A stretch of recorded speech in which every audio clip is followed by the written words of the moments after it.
তখন আহাদের উপর। তো আমি হচ্ছে কি করছি, কারণ ওই যে হাইপার হয়ে যাচ্ছিল আহাদ, তো তখন অসুস্থ, আমি তার বুঝি নাই যে এতটাও অসুস্থ।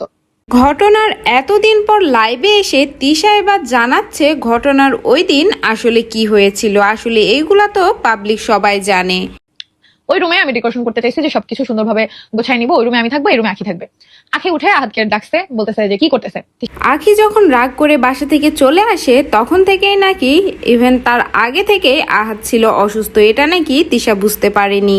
সে কেন রুমে এগুলো করতেছে, তাহলে টাকা পয়সার ভাগ কিভাবে হবে। তো আহাদ বলতেছে আমার সাথে এগুলো কথা না বলে তুমি তিশার সাথে কথা বলো। আমি অনেক আগে থেকে তিশা, আখি আর আহাদের গ্যাঞ্জাম চলছিল এবং ঘটনার পরিপ্রেক্ষিতে তিশা তার রুম আলাদা করে নিতে চায় এবং আলাদা ঘর সাজাতে চায়। রুম আলাদা করার সময় আমি ইরফানকে দিয়ে আখিকে ডাকাইছি, মুক্তাপুরে দিয়ে আখিকে ডাকাইছি, যাপু ডাকো, ওর সাথে আমি কথা বলবো, একটা সুন্দর প্ল্যান করছি।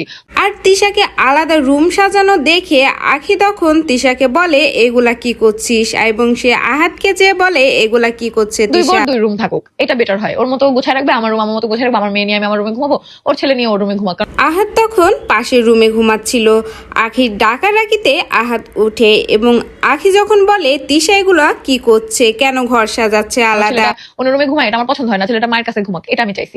ও তখন যায় না, ও না যায় আহাদের সাথে তখন ইচ্ছা মতো তর্ক করতেছে। তখন আহাদ আখিকে জানাই এগুলা আমার সাথে কথা না বলে তুমি তিশার সাথে কথা বলো। আহাদ যেহেতু আখির হাজবেন্ড, তবে অবশ্যই আহাদেরই এই বিষয় নিয়ে কথা বলা উচিত ছিল। পরে আমাকে ডাক দিছে, আমি বলছি কি হয়েছে, পরে বলে আহাদের যাই জিজ্ঞেস করে ও কিছুই জানে না। আর তা না করে আহাদ আখিকে পাঠায় তিশার সাথে কথা বলার জন্য। আর এখানে বোঝা যাচ্ছে তিশা এবং আহাদ আগে থেকে প্ল্যান করেছিল। আমি রুম আলাদা করতেছি, আহাদ এখানে কি জানবে, এটা নিয়ে ঝগড়া ঝামেলা অনেক কিছু হয়। তিশা লাইভে এসে জানায় তার ভাই এবং ভাইয়ের বউকে দিয়ে আখিকে নাকি অনেকবার ডাকা হয়েছে, যে আখির সাথে কথাবার্তা করে তারপরেই সবকিছু ঠিক করা হবে। ওই বেবিকে নিয়ে তখনই বের হয়ে যাবে। পরে বলছি না, এইভাবে তো যাওয়া যাবে না, এভাবে তো যাওয়া যাবে না। তিশা আরো বলে আমি আগে থেকে অনেক সুন্দর প্ল্যান করে রেখেছিলাম, কিন্তু আখি আমার কাছে না এসে আহাদের কাছে গেছিল। তোর আম্মু আব্বুকে ফোন দে, বারবার তুই এইভাবে চলে যাবি, একবার বাচ্চাকে রেখে, ও তখনও বলে বাচ্চাকে রেখে দিলে দে, আমার কোনো বাচ্চা নিয়ে কোনো মাথা ব্যথা নেই। কিন্তু আহাদ যখন আখিকে ওখান থেকে চলে যেতে বলে এবং তিশার সাথে কথা বলে, এক পর্যায়ে আখি এবং আহাদের তর্কাতর্কি শুরু হয়ে যায় এই বিষয় নিয়ে। না রাখলে নেই।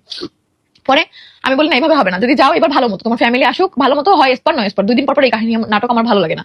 ঘটনার এক পর্যায়ে আখি ওই বাসা থেকে চলে আসতে চায় এবং তা আটকাতে চাইলে নাকি আখি বলে যে ছেলেকে রাখতে চাইলে রেখে দিতে পারো, চলে যাবি। পরে কথাটা তো হয়, তারপরে আমি আমার মতো করে বসে থাকি। এরপরে ও কি প্ল্যান আগের দিনই হচ্ছে প্ল্যান করছিল। তখন তিশা আখিকে আটকায় এবং বলে এভাবে যেতে পারবি না, হয় একবারে এই বাসা থেকে চলে যাবি, না হলে থেকে যাবি, বারবার এভাবে যাওয়া যাবে না, তোর বাসায় তোর মা বাবাকে ফোন দে তোকে নিয়ে যাওয়ার জন্য। এবং তারপরে নাকি আখি ওর মার কাছে ফোন দেয় এবং আখির মা এসে আখিকে ওখান থেকে নিয়ে যায়। তবে ঘটনার দিন কি কি হয়েছিল এই ঘটনাগুলো আখি আগেই বলেছে এবং আখির বলা কথাতে কোনো ভুল নেই, কিন্তু এখন নতুন করে আবার তিশা ঘটনাগুলো তুলে ধরছে তার নতুন পেজ ফ্যান ফলোয়ার্স বাড়ানোর জন্য। তো ভিউয়ার্স, আপনাদের কি মনে হয় কমেন্ট বক্সে জানিয়ে যাবেন।